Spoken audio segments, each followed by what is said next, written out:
my magical beans, it's Silver. So as many of you probably already know, I am self-publishing my very first novel, Fallen for You. When I first started on the self-publishing journey, it was pretty crazy trying to figure everything out. I didn't know what to do or how to do it or when to do it, and everything was just all a blur for me. So I figured I would take you guys on this journey with me as I self-publish my novel, so that when it's your turn to hopefully self-publish your novel, you'll have a better idea of what to do and when to do it and how to do it. This is basically just going to be an overview and journey on how to self-publish a novel, and I'm going to take you from the beginning all the way to where I'm at now, and hopefully I'll also update you guys as I keep going until release day. So as I said, this is how to self-publish a novel, not traditional publishing. Traditional publishing is very different. So this is for people who want to do everything themselves and to publish it themselves. So, alright, now we'll start. So first things first, you need to have a complete manuscript. You can't do any of the publishing process until you have an actual complete book. So first, you need a book. But after that, the first thing that you should start off with, and honestly something that you should start doing while writing your book, is building your author platform. This is essential to being an author. You cannot make money off your books or build a fan base or any of that without some sort of author platform. The earlier you can get started, the better it will be for you in the long run. Building a platform and a following really takes time, and it's a big learning experience too. So with that being said, the best options for starting your author platform is through social media. So Instagram, Twitter, Facebook, Pinterest, Tumblr, YouTube. Those are all great options. And to figure out the best options for you would be to first figure out what genre your book is in, so that you know who your target audience is. For example, my book, Fallen for You, is a young adult paranormal romance. So young adult is going to be like high school up to around 18. And then there are also adults who read that, of course. But my main primary target audience is going to be high school range. So that means that I need to choose the social media platform that best represents and has my target audience. So Instagram is what I use the most because that's where my target audience is. That doesn't mean you shouldn't use the other platforms though. The other platforms are just another opportunity for you to expand your following. And something else that you can really use it for is for creating a group. For example, Facebook is a great platform to use when creating a group, such as a street team.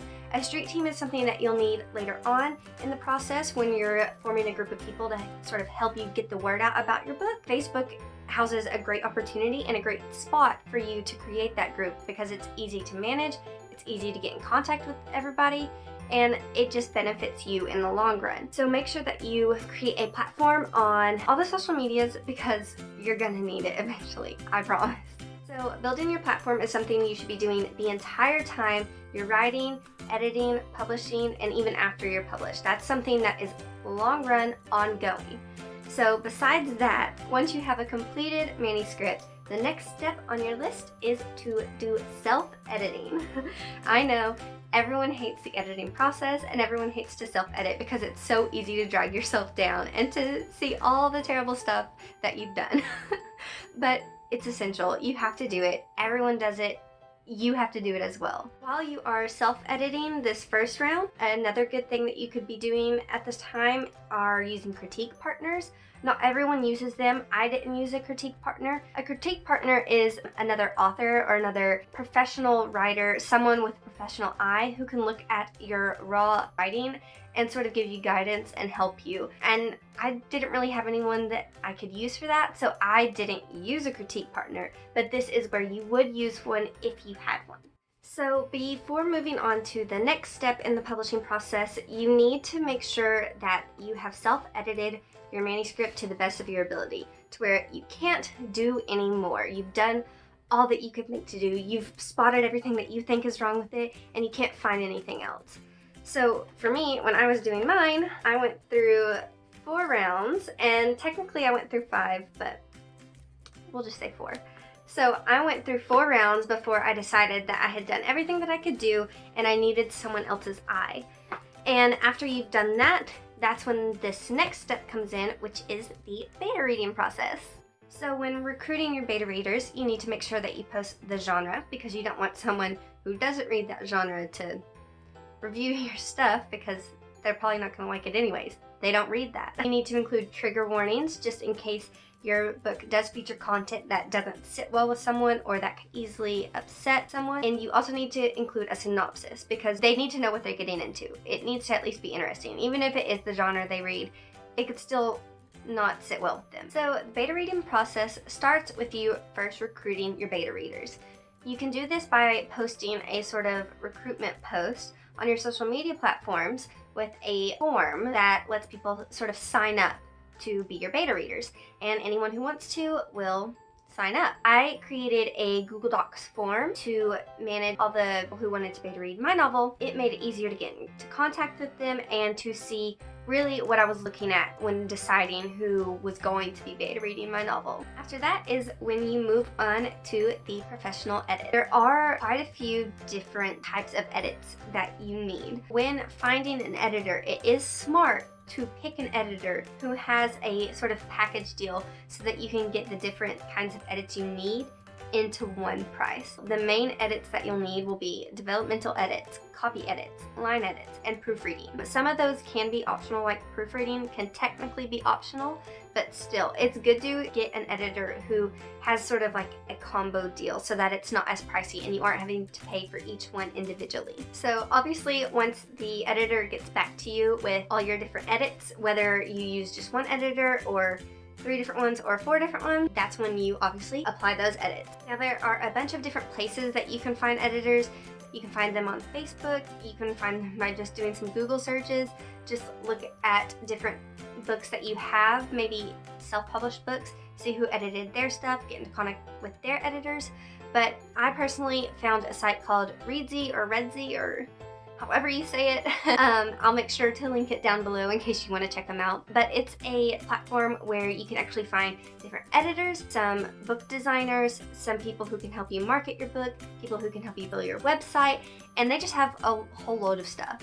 So I chose to go through them to find my editor, and the way that you did it was you picked around 5 different editors. You sorted through them by what sort of edits you needed and your genre and things like that, and it gave you a whole entire list upon list of different options. So you picked around 5. That's how many I did. I picked 5 different ones, and you send them the stuff that obviously is essential. So you sent them your word count, your title, your genre, synopsis. You also had to include a sample chapter for them to look at and to give you a sample edit so that you could also see sort of their editing style. And so after each of the 5 different editors looked over all your stuff, they would get back into contact with you with a quote. You could then compare their rates and choose who you wanted based on the price and based on the sample edit that they gave back to you. Once all those edits have been made and you are satisfied with everything and there's nothing else to change within your manuscript, that is when you copyright, which you can do online. It costs $55, but it's important.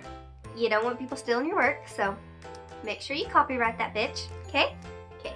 Copyright usually takes around 3 to 6 months to do, but mine actually took honestly less than 2 months. So I think it depends on when you get it in and also how long it is, but it takes around 3 to 6 months. So just be aware of that when you do it, in case you plan on publishing your book like in October and it's July.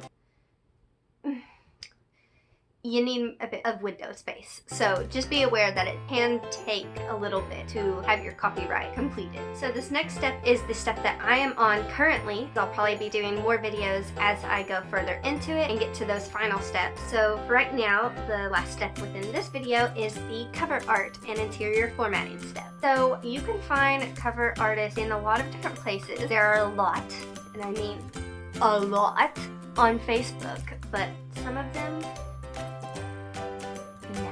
I wouldn't trust them. So the cover artist and interior formatting company that I chose to go with is called 8 Little Pages, and I'm honestly so excited to work with them. I was really struggling with finding someone to do my cover art. I went through so many companies and so many people just looking at their portfolios, looking at their rates, looking at their reviews, and I just wasn't satisfied with any of them. I would like maybe 1 or 2 of their covers, but then hated all the others. And I kept thinking, what if mine is one of the others that I hate? And so I was just really scared, honestly, to pick somebody. And then I found 8 little pages, and I loved every single one of their covers. I don't think there was a single one I didn't like. So when I found them, I knew I wanted them to do my cover art. I didn't want anyone else touching it. So I got into contact with them. I messaged them on Twitter, Instagram, Facebook, and on their website via email. So I was really desperate to get into contact with them. They got back to me and they were all booked at the time. And they said that their next available window was October 7th of 2019. And I was like, okay, I'll wait. That's fine. I don't care. Because I didn't want anyone else to do my cover art. I wanted them to do it, so I was willing to wait however long I needed to. So I'm currently waiting. They sent me a questionnaire that I can fill out while I wait, just to have done by the time that it's October 7th and we start my cover art. So I've been working on that while I wait, and I've also been working on my current work in progress, and I've also just been really working on building my author platform, because again, that's really important and that's something you cannot stop doing. So I've just been doing all of that while I wait on the day to do my cover art. I'm so excited. That's where I'm currently at in my publishing process, and again, I do plan on updating you as I keep going and as we get to the last sort of stages of the publishing process.